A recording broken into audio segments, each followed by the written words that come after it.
Cadê a paixão do papai? Meu paixão.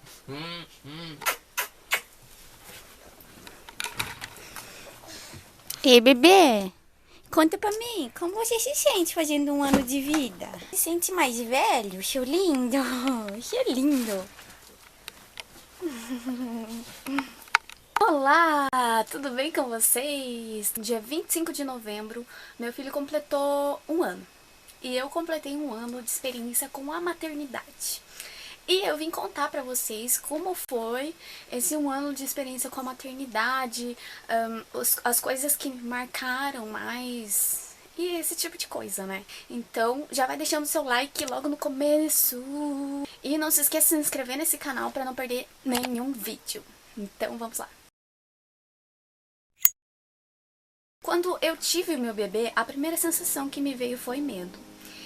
Seguido de amnésia, porque de repente tudo que eu havia estudado, que eu havia lido, que eu havia aprendido, pesquisado e tudo mais, no momento que eu olhei pro meu bebê, sumiu tudo, assim, parecia que eu não sabia mais nada, sumiu tudo como num passe de mágica, eu olhar pra ele e esquecer tudo. A primeira noite com meu bebê foi muito tranquila, foi bem de boa, assim. Eu lembro que eu ficava olhando ele, admirando ele, ficava, tipo, muito impressionado com a beleza dele, sei lá. É uma coisa muito incrível mesmo.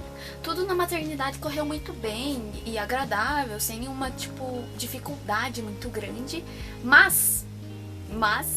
chegou a hora de ir pra casa. Quando eu cheguei em casa com meu bebê foi tão estranho, porque estávamos ali, eu, ele e o pai dele, e eu tinha a sensação de que estivesse me faltando um órgão. Eu tinha uma sensação muito esquisita, assim. Não era felicidade imensa, tipo, muita felicidade. Eu tava me sentindo muito estranha. Eu sentia uma certa angústia, uma angústia com medo de alguma coisa acontecer com meu bebê. Eu fiquei muito paranoica. Eu media a temperatura, olhava a fralda, eu ia no berço toda hora pra ver se ele tava respirando. Daí eu não conseguia mais deixar ele dormir no berço, tive que fazer ele dormir do meu lado, porque eu tinha medo que alguma coisa acontecesse com ele, não sei que coisa. Eu olhava pra ele e eu sentia vontade de chorar. Porque eu sentia vontade de chorar, não sei, não tinha muita explicação. Eu sentia falta dele na minha barriga, ou eu chorava simplesmente porque eu tava exausta e muito insegura. Os dias foram passando e eu me deparei com uma realidade e uma dificuldade muito diferente do que eu pensei que ia ser. E comecei a pensar que tivesse algo errado comigo, porque eu achava aquilo tão difícil. Eu tava exausta fisicamente e mentalmente. Fazia dias que eu não conseguia comer uma comida quente. Fazia dias que eu não conseguia tomar banho direito. Eu tinha que amamentar, mas eu não conseguia comer direito. Meu relacionamento com meu esposo estava estranho. Minha vida havia mudado radicalmente do dia pra noite e eu não conseguia aceitar essa minha realidade. Eu comecei a ficar cada vez mais triste e frustrada, porque eu pensava que eu não podia falar para as pessoas que eu tinha me decepcionado com a maternidade. Há um tabu muito grande nisso, em assumir isso, porque as pessoas julgam demais, sem ter conhecimento e empatia alguma. Ai, mas não foi você que quis, querida. Agora tem que aguentar. A questão é que a realidade que se mostra após o parto foi completamente diferente do que as pessoas me disseram que ia ser, do que eu idealizei que seria. Ninguém me falou como de fato é o baby blues. Ninguém me falou que as cólicas podem ser muito apavorantes. Ninguém me falou que cuidar 24 horas de um bebê, 24 horas de um bebê pode ser extremamente cansativo. Pode ser não, é extremamente cansativo. Ninguém me disse que eu ia ser julgada o tempo todo. Ninguém me disse que dedos se apontariam para mim no momento em que eu abrisse a minha boca para tentar expressar os meus sentimentos em relação à maternidade que saem fora dos padrões. Os padrões que romantizam a maternidade. Ninguém me mostrou que outras mulheres mães iriam competir comigo pra ver quem é a melhor mãe. Ai, olha, eu sou melhor mãe que você. Ai, nossa, você dá a fórmula pro seu filho, o meu filho só mama no peito. Não seja essa pessoa. Não seja essa pessoa. Isso é muito chato, inconveniente, muito chato. E foi depois de um sofrimentozinho ali, no silêncio e tudo mais, que eu fui descobrir o problema. E eu descobri que tinham mais mulheres com o mesmo problema que eu. Olha só, eu descobri que o choque de realidade que eu levei foi um fruto da romantização da maternidade ao longo dos anos, ao longo da minha vida. Com a imagem de maternagem que eu construí na minha cabeça e com as expectativas que eu criei sobre a maternidade em si e sobre meu bebê. Porque eu pensava realmente, eu pensava que ia ser mais fácil. Eu não achei que ia ser tão difícil assim. Eu realmente pensei que o instinto materno fosse baixar em mim, eu ia saber o que fazer e adquirir paciência e sensatez no primeiro dia de nascimento do meu filho. Eu realmente achei isso. A verdade é que você vai adquirindo conhecimento conforme a necessidade e você vai conhecendo o seu bebê. É o que vai transformando as coisas mais fáceis, digamos assim. Mas eu me deparei ali com algo completamente diferente do que eu pensei que ia ser, ou do que as pessoas me falavam que ia ser, do que eu via nos filmes, nas matérias, nas revistas, nas novelas, ou do pouco que eu havia convivido com bebês. Você não sabe quanto é difícil ser mãe por uma hora que você passou ali ajudando ela a cuidar do bebê dela. Você não sabe a dificuldade que é, entendeu? Não é assim, Ai, nossa, é difícil mesmo ser mãe. Nossa, eu fiquei ali uma hora com a fulaninha, o filho dela, nossa, quase enlouqueci.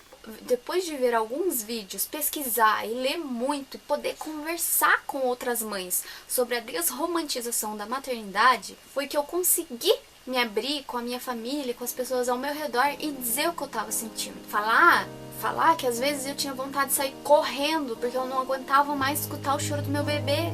Eu tava me enlouquecendo, que eu não entendia porque eu tinha mudado tanto, porque eu sentia falta de mim mesma. Eu não era a mesma pessoa. Quando nasce uma mãe, morre uma mulher e nasce outra, completamente diferente. Mas eu não conseguia aceitar isso. Eu não conseguia aceitar que eu tinha mudado. E foi me informando e podendo falar as coisas, podendo ter voz, que eu fui aceitando a minha realidade aos poucos. Aceitando que de fato eu havia me iludido com a imagem padrão romantizada de maternidade que a sociedade e a mídia nos passam ao longo dos anos. Não havia nada de errado comigo, ou com o meu bebê, ou com a forma que eu exercitava a minha maternagem, meu filho. Eu não estava com depressão, não precisava tomar tarja preta. Eu apenas havia me decepcionado. Apenas havia me iludido. A pressão constante que a sociedade coloca no papel de mãe para sempre acertar e sempre ser a imagem da perfeição faz com que você tenha a impressão, ou que as mães tenham a impressão, que elas tenham que levar tudo nas costas, sozinha e quietas, e ainda parecerem deslumbrantes.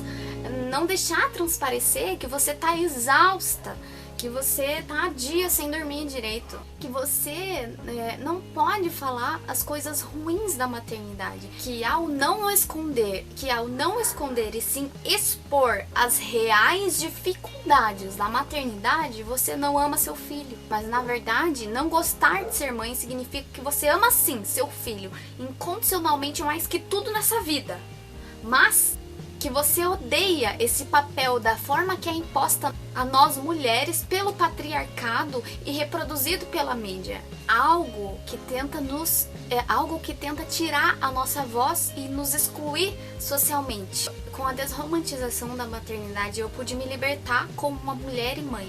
Eu pude perceber que eu não tenho culpa de nada, que eu sou sim a melhor mãe que eu posso ser para o meu filho e que eu devo sim falar para as outras mulheres como a maternidade é diferente desse modelo que elas associam na cabeça delas quando elas escutam essa palavra.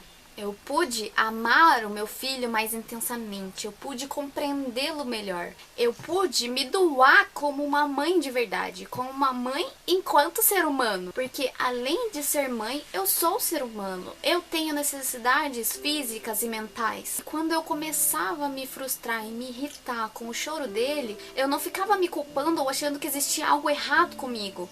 Eu respirava e tentava começar de novo, porque eu compreendia aquela fase da maternidade e as necessidades do meu filho. Eu compreendia que enquanto eu estivesse tentando dar o melhor para o meu bebê, eu estava sendo sim a melhor mãe do mundo para ele, me permitindo senti cada sentimento que passava com a intensidade de cada um e não ficava negando para mim mesmo as coisas, porque eu conseguia compreender que cada sentimento é normal, que você não tá errado por sentir raiva, não é raiva do seu filho. Eu pude deixar o meu esposo ser pai e participar da criação do nosso filho, porque eu entendi que eu não precisava levar tudo nas costas sozinha. E assim o meu amor só foi crescendo pelo meu filho cada vez mais, porque amor de mãe não é miojo. Não é em 3 minutos tá pronto. Você ama, assim, aquele bebezinho que acabou de nascer de você. Mas o amor, ele vai crescendo e crescendo e se transformando numa coisa muito mais forte e poderosa. Eu pude fazer o meu próprio modelo de maternidade me baseando no que eu queria, nas coisas que eu acreditava, sem deixar que outras pessoas viessem apontar o dedo pra mim e falar o que tava errado, que tá certo. Ninguém quer saber se você ficou embalando seu filho doente a noite inteira. Ninguém quer saber das dificuldades que você enfrentou para se adaptar com a sua nova vida. Se isso te trouxe sofrimento ou não. As pessoas só sabem apontar o dedo para você e dizer o quanto a fulana ali é uma boa mãe. E amamenta no peito e tem um bebê maravilhoso que quase não chora, que quase não dá trabalho. E por que você tá reclamando tanto, hein? Não era isso que você queria? Então, agora aguenta. A minha luta é contra isso. Eu quero que você possa falar o quanto você está cansada, assim. Se você se decepcionou ou não com a maternidade. Sem que alguém, sob o efeito da romantização da maternidade, se levante e aponte o dedo na sua cara para te julgar. Sem conhecer a sua história, a sua vivência, ignorando completamente os seus sentimentos. Eu só quero que as mães possam empoderar-se e unir-se contra essa romantização da maternidade e contra o patriarcado, e tendo mais empatia de mãe para mãe, sem essa obsessão por criticar, julgar e competir umas com as outras. Cada mãe sabe ser a melhor mãe pro seu filho, pro seu bebê. Eu só tenho a agradecer as pessoas que fizeram parte da nossa vida, as pessoas que compreenderam o que eu quis dizer, que puderam se abrir para conversar comigo, as pessoas que entenderam o que eu quis dizer, outras nem tanto, mas todas foram sim muito importantes nessa caminhada até aqui. Meu filho completando 1 ano não significa apenas 1 ano de vida, significa a minha evolução pessoal e espiritual, a minha dedicação para tentar sempre fazer o melhor, minha inspiração para criar esse canal, minha inspiração para fazer um mundo melhor para ele e para as outras crianças também, minha inspiração para viver. Por isso, eu peço que parem de romantizar a maternidade, parem de competir, parem de julgar, tenham mais empatia com as outras mães e tenham mais sororidade real e não a sororidade de Facebook.